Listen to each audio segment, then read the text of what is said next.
Hello friends, welcome to बुलू IAS. Myself Neha. शुरू करते हैं आज इकोनॉमिक्स की सेकंड क्लास, जिसमें हम आरबीआई को कंटिन्यू करेंगे। हमने आरबीआई के फंक्शन शुरू कर दिए थे। कन्वेंशनल मेथड हम कर चुके थे। कन्वेंशनल मेथड में हमने पढ़ा था, कन्वेंशनल मेथड को एक्चुअल में ट्रेडिशनल मेथड भी कहते हैं। और ये किसके अंडर में आता है? आरबीआई का जो मेन फंक्शन है, कौन सा? Controller of credit and monetary policy. Okay, तो इसमें हम ऑलरेडी डिस्कस कर चुके थे बैंक रेट, जिसे हम डिस्काउंट रेट भी कहते हैं, open market operation, variable reserve rate, ठीक है, जिसमें हमने एसएलआर और सीआरआर पढ़ा था। ठीक है, आज हम शुरू करने वाले हैं नॉन कन्वेंशनल मेथड, जिसमें हम पढ़ेंगे एमएसएस, जो कि है आपकी मार्केट स्टेबलाइजेशन स्कीम। सेकेंड आपका MSF, marginal standing facility. Third आएगा आपका एलएएफ, लिक्विडिटी एडजस्टमेंट फैसिलिटी, जिसमें आपके दो रेट्स है, रेपो रेट, जिसे हम पॉलिसी रेट भी कहते हैं, और दूसरा है आपका रिवर्स रेट, जिसे हम रिवर्स रेपो रेट बोलते हैं। वैसे आपका मॉनेटरी पॉलिसी कमेटी, आपकी जो एमपीसी जिसे हम करते हैं, अभी हम आगे डिस्कस भी करेंगे। अभी इसकी जो मीटिंग हुई थी, बाय मंथली मीटिंग, ठीक है, इसमें आपके रेट्स चेंज हुए हैं। ओके, रेट्स चेंज हुए हैं। तो इसमें सिर्फ आपका एक बैंक रेट, ठीक है, और मार्जिनल स्टैंडिंग फैसिलिटी, ये दोनों रेट आपके चेंज हुए हैं, जो कि पहले कितने थे? 4.65%, जो कि अभी घटकर कितने हो गए हैं? 4.25%। ओके, बाकी सीआरआर, एसएलआर और आपका रेपो रेट और रिवर्स रेपो रेट, ये चेंज नहीं हुआ है।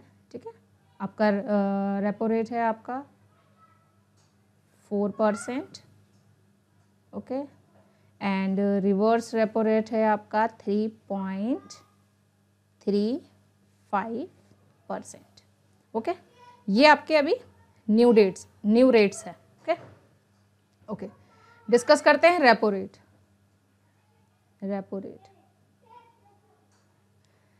ठीक है, रेपो रेट क्या होता है? हमने बैंक रेट में पढ़ा था कि जब कमर्शियल बैंक्स को लोन की ज़रूरत पड़ती है तो वो आरबीआई से लोन लेता है। ठीक है, और अगर सपोज आरबीआई अगर कमर्शियल बैंक्स को हाई रेट पर अगर लोन प्रोवाइड करती है, तो उस केस में क्या करेगा? जो कमर्शियल बैंक भी होगा वो अपने कस्टमर को हाई रेट पर लोन प्रोवाइड करेगा। ठीक है, तो वो जो हाई रेट पर ट्रांजैक्शन हुई या हाई रेट पर जो लोन प्रोवाइड किया गया, हाई इंटरेस्ट जो चार्ज किया गया, इसका इकोनॉमी पर क्या असर पड़ा? उसमें क्या होगा भाई? ऑब्वियस सी बात है, अगर इंटरेस्ट हाई होगा, अगर हाई इंटरेस्ट है तो उस केस में क्या होगा? मनी की सप्लाई कम हो जाएगी, मनी की सप्लाई कम होगी। मतलब अगर बैंक को इकोनॉमी में मनी की सप्लाई को कम करना है तो वो क्या करेगा?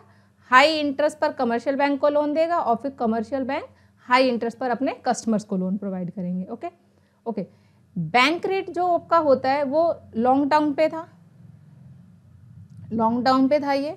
ठीक है, दूसरा इसमें एक बेनिफिट क्या होता है बैंक रेट का ही, कि इसमें जो कमर्शियल बैंक्स वगैरह जो होते हैं, कमर्शियल बैंक, खाली बैंक की ही बात हम नहीं कर रहे हैं, और भी जैसे अदर एजेंसीज है, लाइक एलआईसी है, ठीक है, और भी अदर फाइनेंशियल इंस्टीट्यूशंस है, अगर उनको सबको लोन लेना हो तो ये लॉन्ग टर्म पे चलेगा। और इसमें उन्हें अब कोई गवर्नमेंट सिक्योरिटीज़, मतलब इसमें कोई मॉर्टगेज नहीं होगा, ये डायरेक्ट मिल सकता है आरबीआई से। ठीक है ना, तो इसका बेनिफिट सिर्फ यही है। अब इसको बताने का मेन मकसद क्या है कि आरबीआई जो रेपो रेट है वो सिमिलर है आपके बैंक रेट की तरह ही। ठीक है ना, इसमें भी वही केस बनेगा कि कमर्शियल बैंक है, ठीक है, कमर्शियल बैंक को लोन चाहिए तो लोन किससे लेगा? आरबीआई, जिसे हम सेंट्रल बैंक बोलते हैं। ठीक है ना, इसने इससे लिया और कमर्शियल बैंक इसे आगे पब्लिक को देगा। ठीक है, अब रेपो रेट की ज़रूरत क्यों पड़ी? एक्चुअल में रेपो रेट को हम पॉलिसी रेट भी बोलते हैं, पॉलिसी रेट, ठीक है ना। पॉलिसी रेट से मतलब क्योंकि इसी को ही बेस रखकर ना आरबीआई आगे लोन प्रोवाइड करवाता है। ये मतलब इसको हम एंकर रेट भी बोल सकते हैं, क्योंकि इसी के बिहाफ पर आपका रिवर्स रेट और आपका जो मार्जिनल स्टैंडिंग फैसिलिटी है इसके रेट भी डिसाइड होते हैं। तो इसीलिए हम इसको पॉलिसी रेट भी कहते हैं, ठीक है। अब इसमें क्या होता है, लेकिन ये जो रेपो रेट होता है ये शॉर्ट टर्म के लिए होता है, इसके शॉर्ट टर्म, ठीक है। अब वो शॉर्ट टर्म में कितना भी हो सकता है, ठीक है ना, 364 डेज तक हम मान के चलते हैं, ठीक है। वो शॉर्ट पीरियड तक ही हुआ आपका, मतलब 15 डेज के लिए हो गया, 92 डेज के लिए हो गया, 91 डेज के लिए, 98, मतलब 364 डेज तक इसको लिया जा सकता है, वो शॉर्ट पीरियड माना जाता है आपका, ठीक है। तो ये शॉर्ट टर्म के लिए ये रेपो रेट चार्ज किया जाता है, ओके। दूसरा इसके अंदर क्या होता है, कमर्शियल बैंक को आरबीआई से लोन लेने के लिए यहाँ पे अपनी सिक्योरिटीज़ मतलब गवर्नमेंट सिक्योरिटीज़ मॉर्टगेज करनी होती है, यहाँ पर रखनी होती है as a security collateral base पर, ठीक है ना। आरबीआई के पास इसको रखनी होती है, फिर उसके बेस पर इसको लोन प्रोवाइड होता है।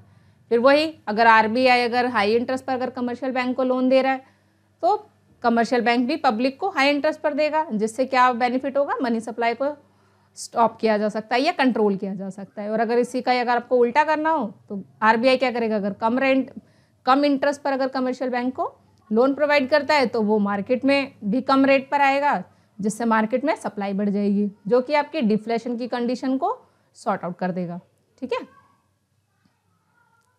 आप रेट्स याद रख लेना, 4%, रेपो रेट अभी क्या चल रहा है 4%, ठीक है।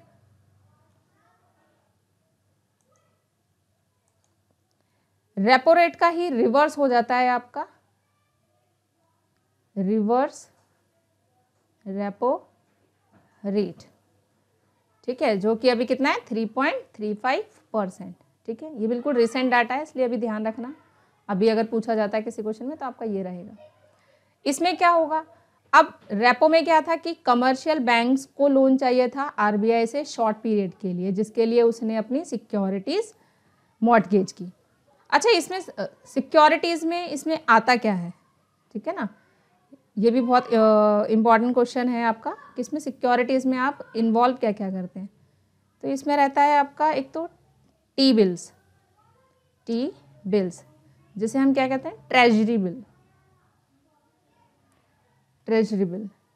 एक्चुअल में गवर्नमेंट सिक्योरिटीज़ होती क्या है, मतलब ये ट्रेडेबल मूवमेंट में काम आती है, मतलब आप इससे ट्रेड कर सकते हो इजीली, कि मतलब इसको यहाँ बैंक के पास आपने रखवा दिया, फिर कुछ टाइम के बाद जब इसको लिया तो कुछ इंटरेस्ट चार्ज हुआ, कुछ इंटरेस्ट मिला, इस तरीके से, तो ट्रेडेबल मूवमेंट होती है इसकी, ठीक है। अब इसके अंदर एक होता है आपका ट्रेजरी बिल, ठीक है। ट्रेजरी बिल ऑलमोस्ट आपके 1 साल से अगर कम के लिए है, ठीक है ना, इसका जो पीरियड होता है वो होता है लेस देन 1 ईयर, ठीक है, लेस देन 1 ईयर, ठीक है। ऐसे ही इसमें एक और आता है आपका, इसको हम बॉन्ड्स और डेटेड सिक्योरिटीज़ भी बोलते हैं, डेटेड सिक्योरिटीज़, ठीक है। इसका जो पीरियड होता है वो 1 ईयर और मोर देन 1 ईयर, ठीक है। तो इस तरीके की जो ट्रेजरी बिल और आपका डेटेड सिक्योरिटीज जो है ये कमर्शियल बैंक आरबीआई के पास मॉर्टगेज करेगा, फिर लोन लेगा, ठीक है। रिवर्स रेपो रेट में क्या होता है, रिवर्स रेपो रेट में आरबीआई कमर्शियल बैंक से लोन लेगा, कमर्शियल बैंक से, ठीक है, कमर्शियल बैंक से लोन लेगा।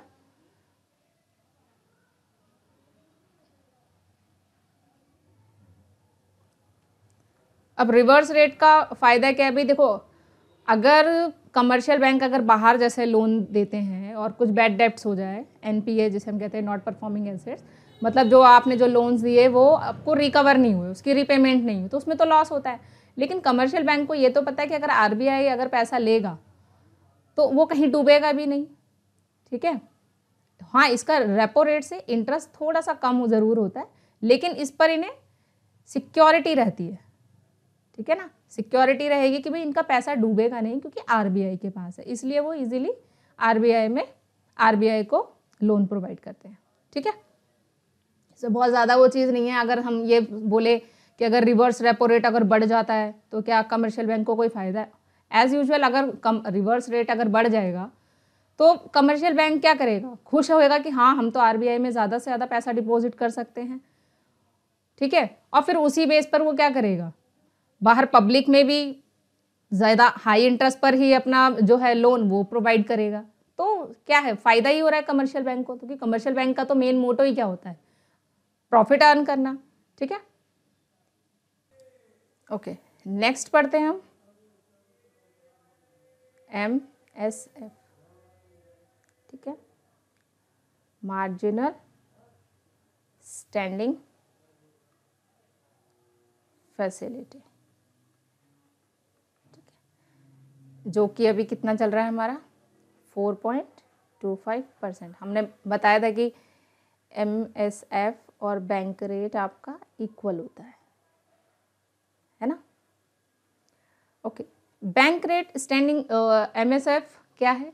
एक्चुअल में इसमें क्या होता है, आरबीआई फैसिलिटी देती है बैंक्स को कि आप लोन ले सकते हैं, ठीक है ना, बैंक्स को फैसिलिटी देगी। लेकिन इसमें क्या होता है, ये सिर्फ जो लोन प्रोवाइड किया जा सकता है ये एक दिन या ओवरनाइट, मतलब ये सिर्फ एक दिन के लिए, ये इमरजेंसी के लिए मेनली दिया जाता है, अगर इमरजेंसी कंडीशन हो जाती है। अब इमरजेंसी कंडीशन किस टाइप की हो गई आपकी, वही कि सीआरआर मेंटेन करने में जो बैंक्स है वो एबल नहीं है, अभी उनके पास उतना एनडीटीएल नहीं बना कि वो सीआरआर मेंटेन कर पाए। तो ऐसे केसेस में अब वो तो मैंडेटरी है कि भाई आरबीआई में तो देना ही देना है, आरबीआई में उसको रखना ही है।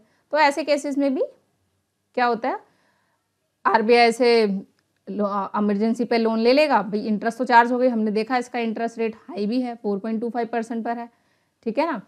तो ऐसे केसेस में क्या होगा, उससे लोन लेगा।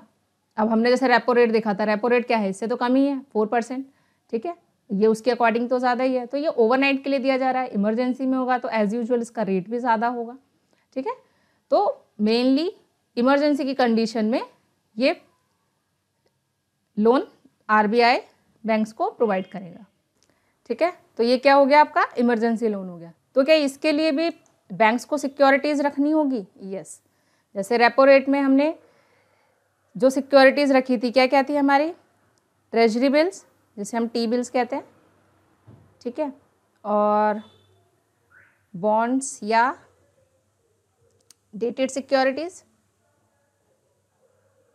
ठीक है। ये एक्चुअल में सेंट्रल बैंक की होती है, सेंट्रल बैंक, ठीक है। MSF में क्या हुआ, इसमें एक सिक्योरिटीज़ और आ जाती है आपकी, ठीक है, टी बिल्स और बॉन्ड्स और dated security, government dated securities, ये कौन लाती है, सेंट्रल बैंक, ठीक है। तो ऐसे ही एक सिक्योरिटीज़ आपकी स्टेट की भी होती है जिसे हम बोलते हैं स्टेट डेवलपमेंट लोन, ठीक है, ये स्टेट बैंक। तो नॉर्मली अगर हम MSF को अगर कंपेयर करके चले तो रेपो रेट के साथ कर सकते हैं इजीली, कि उसमें भी बैंक्स को लोन चाहिए होता है, लोन लेते हैं, लेकिन उसमें उसमें भी शॉर्ट पीरियड के हैं, लेकिन इसमें सिर्फ आप एक दिन के लिए ही लोन ले सकते हैं और इमरजेंसी पीरियड होता है। रेपो रेट में सिर्फ आप टी बिल्स और बॉन्ड्स और डेटेड सिक्योरिटीज़ को मॉर्टगेज करते थे, लेकिन इसमें आप स्टेट डेवलपमेंट लोन को भी मॉर्टगेज कर सकते हैं, ठीक है। तो यही इसमें डिफरेंस है, अगर डिफरेंस आता है तो आपको यही पॉइंट्स लिखने होंगे, ओके। जो हो गया आपका MSF। थर्ड हम डिस्कस करते हैं MSS, जो कि है आपका मार्केट स्टेबलाइजेशन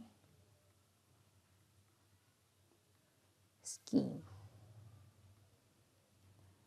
ठीक है, मार्केट स्टेबलाइजेशन स्कीम। नॉर्मली इसका ज़्यादा जो यूज़ देखा गया 2016 में देखा गया था, डीमोनेटाइजेशन के समय, ठीक है। अगर आप इसका थोड़ा सा इंट्रो अगर जाने तो ये फर्स्टली जो इंट्रोड्यूस हुआ था फर्स्ट, ये 2004 में आया था, ठीक है। अच्छा, मार्केट स्टेबलाइजेशन स्कीम की ज़रूरत क्या पड़ी? एक्चुअल में क्या होता है, जब गवर्नमेंट सिक्योरिटीज़ कम पड़ जाती है आरबीआई के पास गिरवी रखने के लिए, तो ऐसे केसेस में क्या होता है, आरबीआई अपनी सिक्योरिटीज़ लाता है, ठीक है।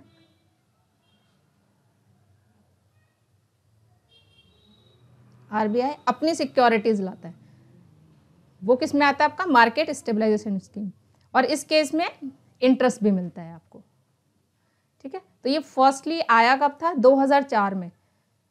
2004 में क्या हुआ था, एक्चुअल में डॉलर बहुत तेजी से बढ़ रहा था और उसको स्टेबल करने के लिए इंडिया में रुपीस को बढ़ाया जा रहा था, मतलब रुपीस इसकी सप्लाई बढ़ाई जा रही थी, ठीक है ना। तो उस केस में क्या हुआ था कि गवर्नमेंट की जो सिक्योरिटीज थी वो भी कम पड़ गई थी। तो उस टाइम पे फर्स्टली जो आरबीआई था उसने अपनी सिक्योरिटीज लॉन्च की, ठीक है, मनी सप्लाई को कंट्रोल करने के लिए। सेकेंड टाइम ये कब यूज में आया, 2016, डेट पता ही होगी, 8 नवंबर 2016, डीमोनेटाइजेशन, ठीक है, नोटबंदी के टाइम पर, ठीक है। उस टाइम पे क्या हुआ था डीमोनेटाइजेशन के टाइम पे कि आपके 1000 और 500 के जो पुराने नोट थे, तो 1000 और 500 के जितने भी नोट थे वो सारे के सारे क्या हो गए थे, कैंसिल हो गए थे, और उन सबको क्या करना था, बैंक में जाकर डिपॉजिट करना था आपको, ठीक है। अब वो क्या हुआ, अब यहाँ ये सारे के सारा जो पैसा था ये बैंकों में गया। अब बैंकों में बहुत ज़्यादा कैश, अच्छा हम यहाँ कैश के लिए वर्ड यूज़ करते हैं लिक्विडिटी, ठीक है ना, हम कैश ज़्यादा नहीं बोलते, हम लिक्विडिटी फॉर्म बोलते हैं नॉर्मली, क्योंकि लिक्विडिटी में आपका क्या हो जाता है कि जिसको भी आप इजीली कैश में कन्वर्ट कर सके, ठीक है। तो क्या हुआ था उस केस में, बैंक्स में बहुत ज़्यादा पैसा आ गया था, ठीक है। अब पैसा आ गया था तो क्या होता है,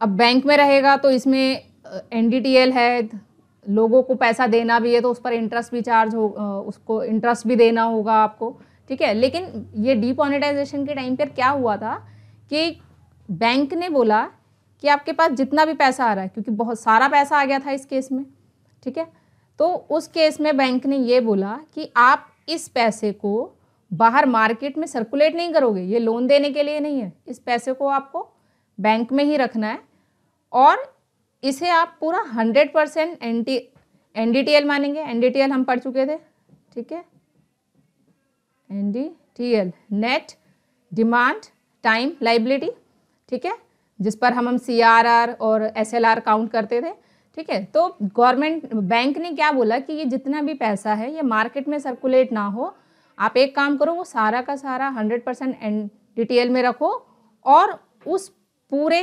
100% पर आप 100% सीआरआर, जो सीआरआर था वो पूरा का पूरा 100% आप आरबीआई में रखेंगे, ठीक है। इस टाइम पर ही एक टर्म आपके यहाँ पर आ गई थी, ICRR, ठीक है। ये आई किसको रिप्रेजेंट कर रहा है, इंक्रीमेंटल कैश रिजर्व रेशियो। मतलब वैसे तो हमने जो हमारा सीआरआर था वो कितना था, अभी 4% चल रहा है, 3% चल रहा है, ठीक है। लेकिन डीमोनेटाइजेशन के समय आरबीआई ने क्या बोला कि आप जो भी पूरा ये जितना कैश आ रहा है आपके पास, इसको आप मार्केट में सर्कुलेट नहीं करोगे, आप वो सारा का सारा कैश पूरा 100% मान के चलो और उस 100% का पूरा सीआरआर आप आरबीआई में सबमिट करो, जिसे हमने टर्म दे दी थी आईसीआर। एक्चुअल में क्वेश्चन भी रेज हो सकता है कि ऐसा कब हुआ था जब जो सीआरआर था वो टोटल 100% था, तो वो कब था, डीमोनेटाइजेशन के टाइम पर, ओके। अब देखो जो मार्केट स्टेबलाइजेशन स्कीम है MSSS, अभी हमने जितने जो रेट पढ़े थे, बैंक रेट,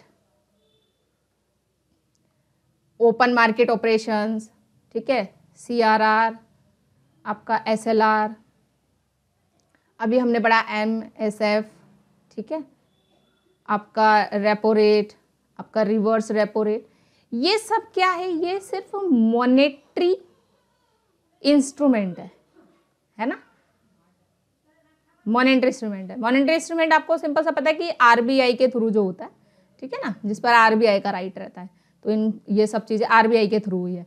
लेकिन जो MSS है, ये क्या है आपका, ये प्योर मॉनेटरी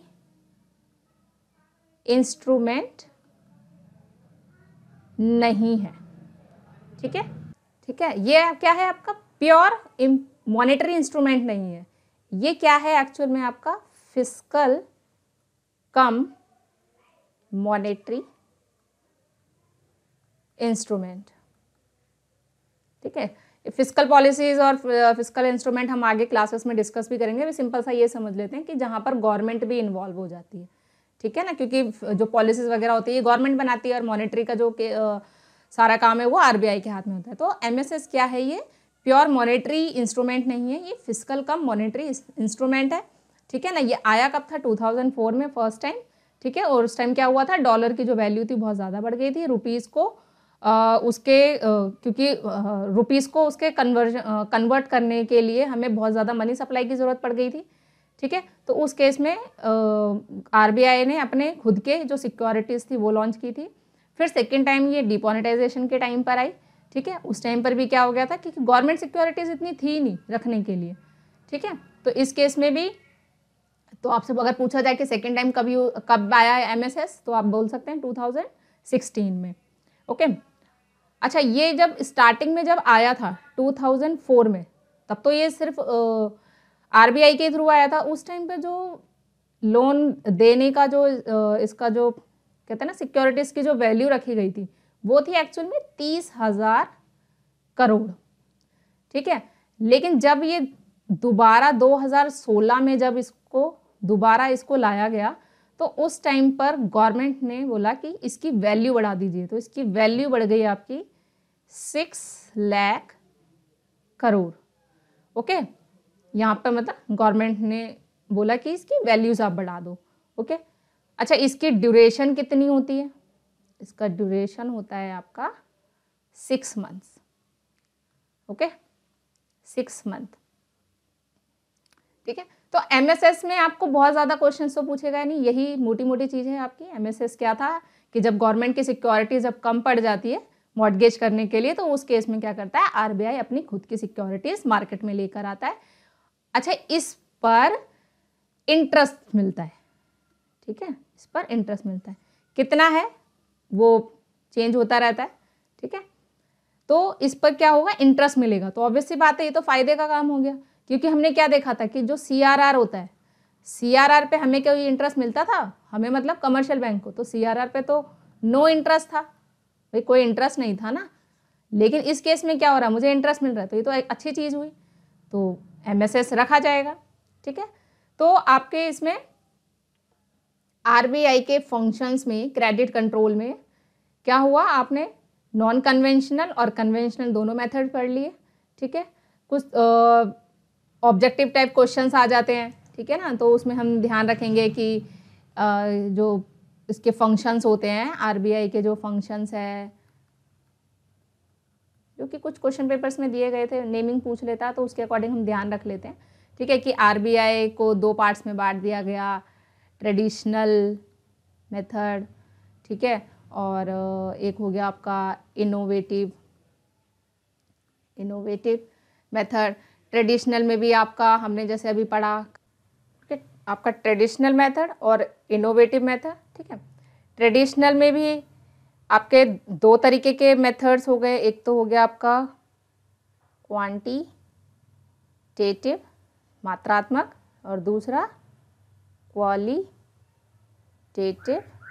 मेथड, ठीक है। अब क्वांटिटेटिव को भी हमने 2 पार्ट्स में बांट दिया, कन्वेंशनल और नॉन कन्वेंशनल, ठीक है, ये ऑब्जेक्टिव टाइप क्वेश्चंस है, तो ये थ्योरी में पूछ लेता है कि ट्रेडिशनल मेथड के अंदर कौन कौन से आते हैं, तो आप बता सकते हैं क्वांटिटेटिव और क्वालिटेटिव। इसमें क्वांटिटेटिव को भी आप दो पार्ट्स में बांटते हैं, कन्वेंशनल और नॉन कन्वेंशनल। कन्वेंशनल में हमने पढ़ा था bank rate, open market operations और आपका CRR एंड SLR, और नॉन कन्वेंशनल में हमारा MSF, आपका MSS और आपका रेपो रेट और रिवर्स रेपो रेट। अच्छा, अगर आपसे मॉनेटरी पॉलिसी का भी अगर पूछ लेना कि मॉनेटरी पॉलिसी, क्योंकि देखो क्रेडिट कंट्रोल और मॉनेटरी पॉलिसी हम एक साथ ही पढ़ रहे हैं क्योंकि यही उसके सारे इंस्ट्रूमेंट हैं, लेकिन बस मॉनेटरी पॉलिसी में क्या हुआ, इसके नेम अलग कर दिया। मतलब इसको भी अगर दो पार्ट्स में अगर वो बांटता है तो डायरेक्ट और इनडायरेक्ट में इसने बांट दिया इसको, ठीक है। तो बस आप सिंपल सा ध्यान रख लेना, डायरेक्ट में उसने क्या ले लिया, CRR और SLR।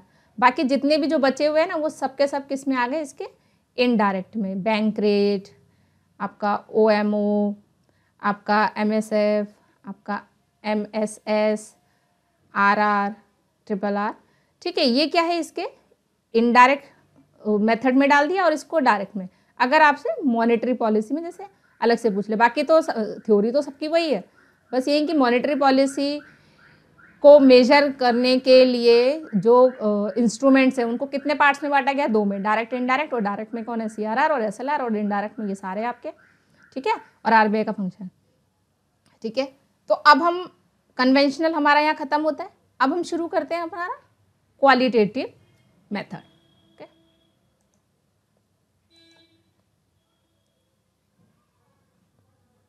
Qualitative method, okay. इसमें हम मेनली 4 मेथड्स को पढ़ेंगे। पहला आएगा मेरा सिलेक्टिव क्रेडिट कंट्रोल, ठीक है। दूसरा हो जाएगा मेरा रेशनिंग, ठीक है। तीसरा हो जाएगा मेरा moral suasion, and the fourth is direct action, direct action, ठीक है। बहुत टफ थ्योरी नहीं है, सिंपल सा पढ़ते हैं। क्वालिटेटिव, देखिए नाम से पता चल रहा है सिलेक्टिव क्रेडिट कंट्रोल, कि इसमें RBI बैंक्स को बोलेगा, बैंक से हम कमर्शियल बैंक्स ले लेते हैं, ठीक है, शेड्यूल कमर्शियल बैंक्स जो होते हैं हमारे। बैंकिंग जब हम आगे बैंकिंग का जब चैप्टर स्टार्ट करेंगे तो उसमें हम सारी चीज़ें डिस्कस करेंगे कि किस तरीके के बैंक्स होते हैं, क्या क्या होते हैं। अभी हम सिंपल सा शेड्यूल कमर्शियल बैंक की बात करते हैं, ठीक है। तो इसमें क्या बैंक्स ने क्या बोला, बैंक की कमर्शियल RBI ने कमर्शियल बैंक्स को बोला कि आप जो लोन प्रोवाइड करेंगे वो प्रायोरिटी सेक्टर्स को आप चूज कीजिए। जो प्रायोरिटी सेक्टर है ना उसको आप कम ब्याज पर लोन दीजिए, ठीक है। अब प्रायोरिटी सेक्टर जैसे एग्रीकल्चर हो गया आपका, है ना, एग्रीकल्चर हो गया, एजुकेशन हो गया, आपका हेल्थ हो गया। तो RBI ने बोला कि भाई देखो ऐसा है, आप लोन दो लेकिन जो प्रायोरिटी सेक्टर है ना उन्हें कम इंटरेस्ट पर आप लोन प्रोवाइड कीजिए, ठीक है। दूसरी बात इसमें आप क्या ध्यान रखिए, भाई ऐसा तो है नहीं कि सारे एग्रीकल्चर, एजुकेशन और हेल्थ डिपार्टमेंट, हेल्थ जो सेक्टर्स है वो सब अच्छे ही है, ठीक है, उनमें से भी कुछ NPA होंगे। तो RBI ने बोला कि आपको ये भी ध्यान रखना पड़ेगा कि अगर किसी ने इनमें से किसी सेक्टर ने जो NPA किया हुआ है, यानी कि बैड लोन्स, पेमेंट नहीं की लोन्स की, उन्हें आप लोन मत देना, ठीक है ना, नहीं देना है इन्हें, ठीक है।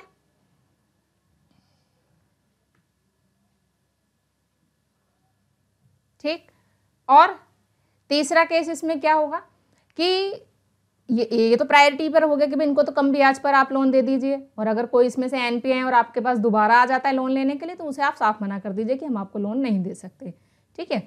तीसरी बात इसमें क्या ध्यान रखने की है कि आप कुछ मार्जिन रखिए, कुछ मार्जिन रखिए। भाई सपोज अगर मुझे 10 लाख की कार चाहिए, मेरे को कोई कार चाहिए, ठीक है, और वो कार 10 लाख रुपए की। अब मैं बैंक के पास गई, मैंने बैंक को बोला मुझे ना 10 लाख रुपए चाहिए कार खरीदनी, तो क्या बैंक आपको डायरेक्ट 10 लाख रुपए दे देगा? नहीं। तो RBI ने बोला कि आप कुछ मार्जिन रखिए, कुछ मार्जिन रखिए, मतलब कस्टमर को बोलिए कि आप कम से कम, ये एग्जाम्पल है सिर्फ, ठीक है ना, कि आप 2 लाख आप यहाँ पर डाउन पेमेंट के तौर पे रख दीजिए, ठीक है ना, आप 2 लाख रुपए यहाँ रखो और जो 8 लाख है 8 लाख का हम आपको लोन दे देंगे, ठीक है।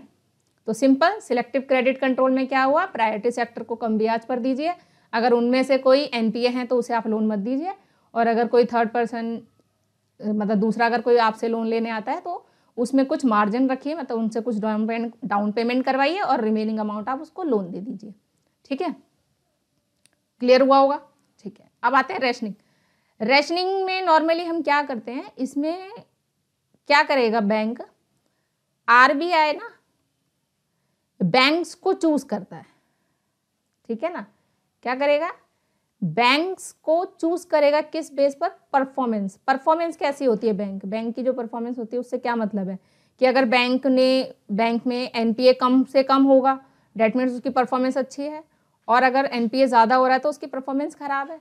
तो इस केस में क्या होता है, बैंक जब आरबीआई बैंक्स को लोन देगा, तो सपोज कोई एक्स बैंक है, उसने बोला कि मुझे 10 करोड़ रुपया चाहिए, तो आरबीआई उसका डिटेल देखेगा और उसने देखा कि यहाँ पर एनपीए बहुत ज़्यादा है, ठीक है, तो इसकी परफॉर्मेंस क्या है, खराब है, तो क्या आरबीआई इसको बिल्कुल नहीं देगा। आरबीआई ने देखा कि सपोज इसके 40% एनपीएज है, 40% एनपीए है इसका, तो उस केस में क्या हुआ, आरबीआई ने बोला कि चलो ठीक है, तुम्हें 10 करोड़ की ज़रूरत है ना, मैं तुम्हें 4 करोड़ दे दूंगा, ठीक है। दूसरा कोई बैंक है, सपोज वाई बैंक, वाई को भी 10 करोड़ चाहिए, आरबीआई ने उसका भी डिटेल चेक करा, इसका परफॉर्मेंस बेस्ट था, तो इसका परफॉर्मेंस बेस्ट रहा तो आरबीआई ने क्या करा, इसको पूरा 10 करोड़ रुपया देने के लिए बोल दिया। ऐसे ही कोई बैंक हुआ लाइक जेड बैंक है कोई, ठीक है, इसको भी 10 करोड़ की ही ज़रूरत है, तो आरबीआई ने इसका भी देखा, पूरा डिटेल्स परफॉर्मेंस चेक करी, अब यहाँ पर एनपीए ऑलमोस्ट आप ये लगाओ 100% है, मतलब इसके पास कोई पेमेंट ही नहीं आई, तो बैंक ने बोला भाई तुम्हारी तो बहुत बुरी हालत है, तुम्हें तो कुछ भी लोन नहीं मिलेगा। तो जब आरबीआई बैंक्स को सिलेक्ट करती है लोन देने में, वो क्या कहलाएगा, आपका रैशनिंग, ठीक है। तीसरा मोरल सुएशन, जिसको हम नैतिक दबाव बोलते हैं, ठीक है, नैतिक दबाव। नैतिक दबाव कैसे, मतलब गाइडलाइंस वगैरह होगी, भाई आरबीआई बोलेगा कि आप बैंक्स को कि आप अपने कस्टमर के साथ अच्छे से बिहेव कीजिए, ठीक है। दूसरा जो केवाईसी नॉर्म्स है उसे फुलफिल कीजिए, और आपने जैसे अपने कस्टमर्स को लोन वगैरह प्रोवाइड किए हुए हैं तो उनको फॉलोअप करते रहिए टाइम टू टाइम कि हाँ भाई वो लोन पे करने में इतना टाइम क्यों ले रहे हैं, क्या प्रॉब्लम है, ठीक है, ताकि वो आपके कांटेक्ट में बने रहे, एनपीए से आप बच सको, ठीक है। तो ये सब क्या होती है, गाइडलाइंस जो है, गाइडलाइंस, आरबीआई की गाइडलाइंस, ठीक। और लास्ट का तो डायरेक्ट एक्शन तो वैसे ही पता चल गया होगा कि भाई अगर आप गाइडलाइंस को फुलफिल नहीं करेंगे, अगर आप गाइडलाइंस को फुलफिल नहीं करेंगे तो क्या होगा, या तो पेनल्टी लग जाएगी या फिर लाइसेंस ही आपका बैन कर दिया जाएगा, आपका मतलब बैंक का, ठीक है ना। भाई उनको बोला कि आपको सीआरआर मेंटेन करना है, आप नहीं कर रहे हो, आपको बोल दिया कि आपको इतने इंटरेस्ट पर लोन देना है, आप उससे ज़्यादा या कम कर रहे हो, अपनी मनमानी चला रहे हो, तो ऐसे केस में क्या होगा, या तो कुछ पेनल्टीज़ वगैरह लगेगी या फिर लाइसेंस रद्द कर दिया जाएगा। तो ये हो गए आपके qualitative method. I hope clear हुए होंगे। इनोवेटिव मेथड, ठीक है, जिसे हम नवीन बोलते हैं, ओके। इसमें आपके 3 हैं मेन, ठीक है। फर्स्ट है आपका लिक्विडिटी,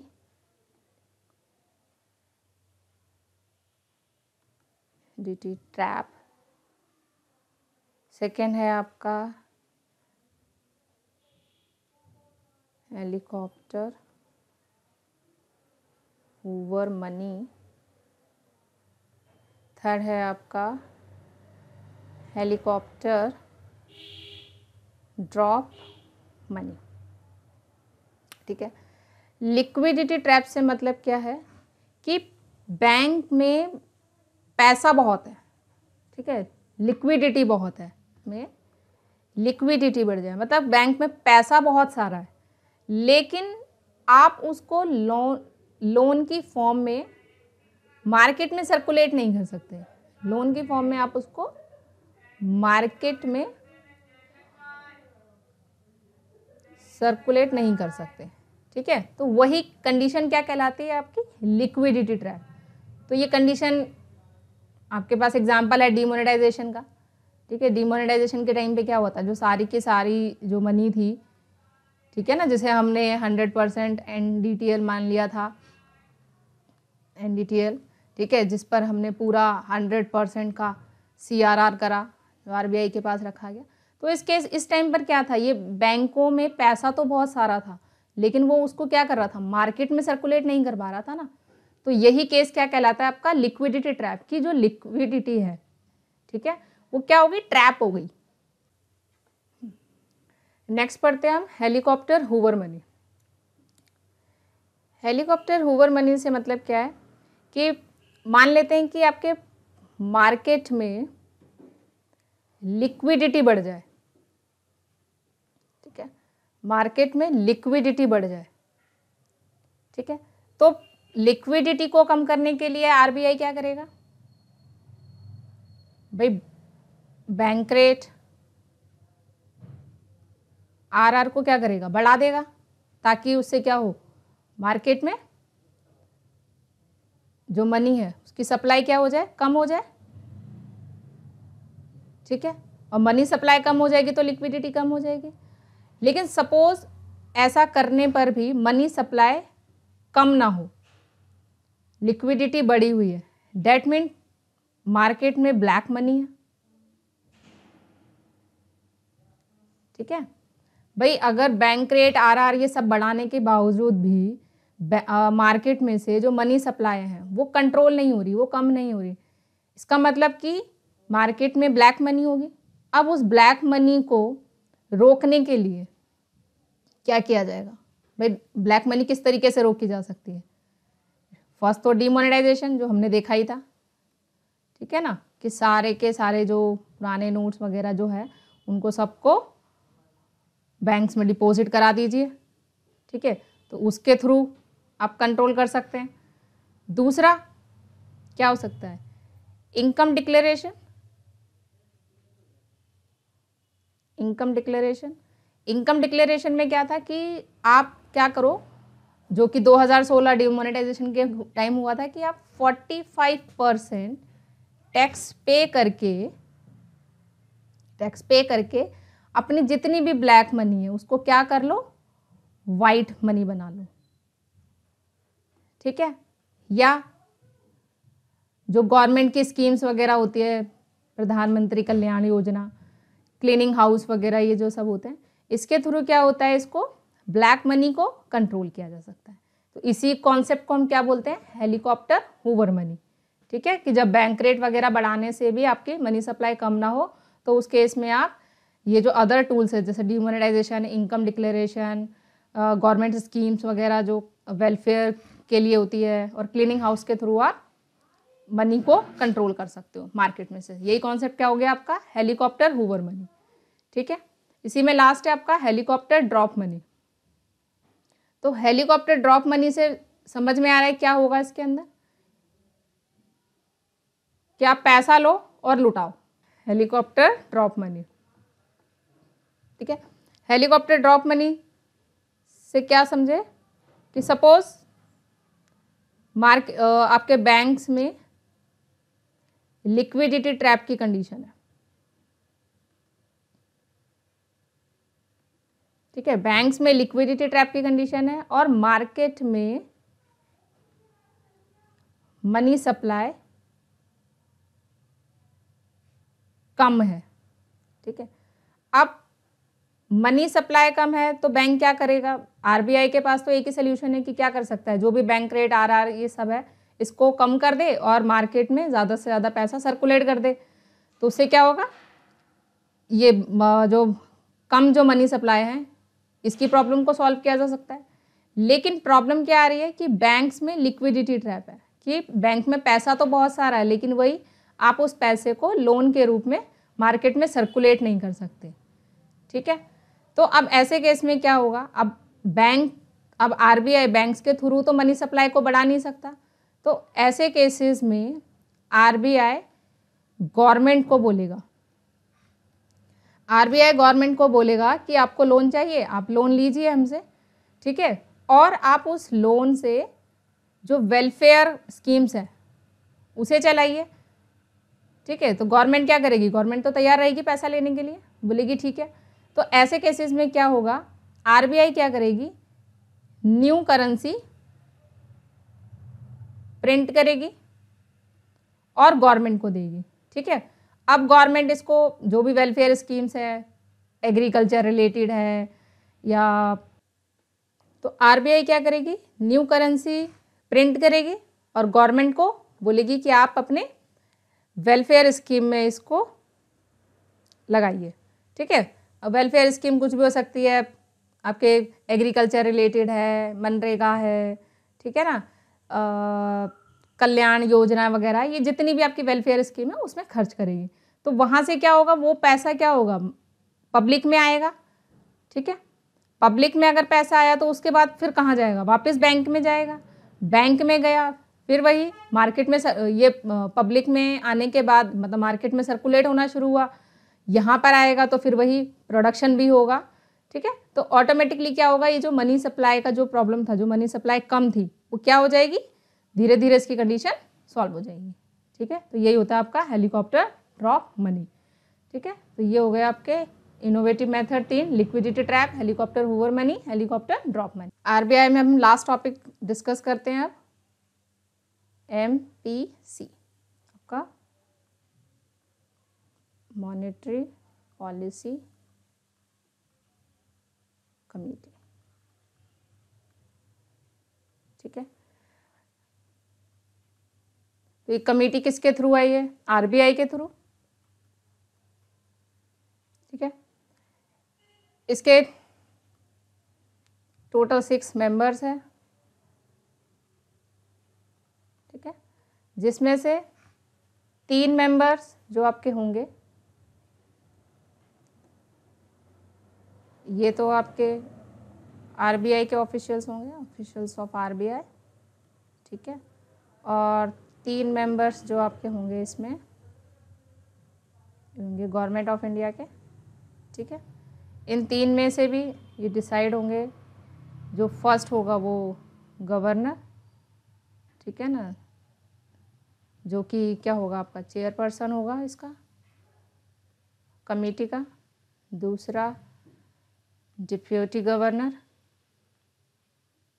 ठीक है, जो कि इंचार्ज होगा मॉनेटरी पॉलिसी का, और जो थर्ड पर्सन होगा वो गवर्नमेंट ऑफ इंडिया चूज करेगी, किसमें से, आरबीआई में से, ठीक है। इस पॉलिसी की ज़रूरत एक्चुअल में पड़ी क्यों थी, मॉनेटरी पॉलिसी कमेटी की एक्चुअल में ज़रूरत क्या पड़ी, इन्होंने क्या करा, इंडिया में जो इंटरेस्ट रेट था उसका एक बेंचमार्क फिक्स किया, ठीक है, कि इससे ज़्यादा नहीं और इससे कम नहीं इंटरेस्ट रेट, ठीक है। तो इसमें इंडिया में इंटरेस्ट रेट का एक बेंचमार्क फिक्स किया गया कि इससे ज़्यादा ना हो और इससे कम ना हो। अभी जो करंट में इन्फ्लेशन रेट जो है 31 मार्च 2021 के लिए क्या है आपका 4%। तो इसमें क्या बोला गया है कि ये जो 4% इन्फ्लेशन रेट जो दिया गया है, ये जो बेंचमार्क फिक्स करने का मतलब है, इसमें आपकी 2 बेंचमार्क्स बनाए गए हैं। एक है आपकी अपर टॉलरेंस और दूसरा है आपका लोअर टॉलरेंस, ठीक है। अपर टॉलरेंस में क्या है कि आपका ये कम ज़्यादा से ज़्यादा 6% जा सकता है और लोअर में क्या है कि ये कम से कम 2%, मतलब इसमें ये ज़्यादा से ज़्यादा 2 कम हो सकता है और ज़्यादा से ज़्यादा 2 बढ़ सकता है। इसी को क्या कहेंगे, fix benchmark. Okay, I hope आपको क्लियर हुआ होगा आज का ये वीडियो। अब आप अपने ऑब्जेक्टिव क्वेश्चंस वगैरह इससे अटैम्प्ट कीजिए, तो आप अपने क्वेश्चंस अटैम्प्ट कीजिए। Thanks for watching.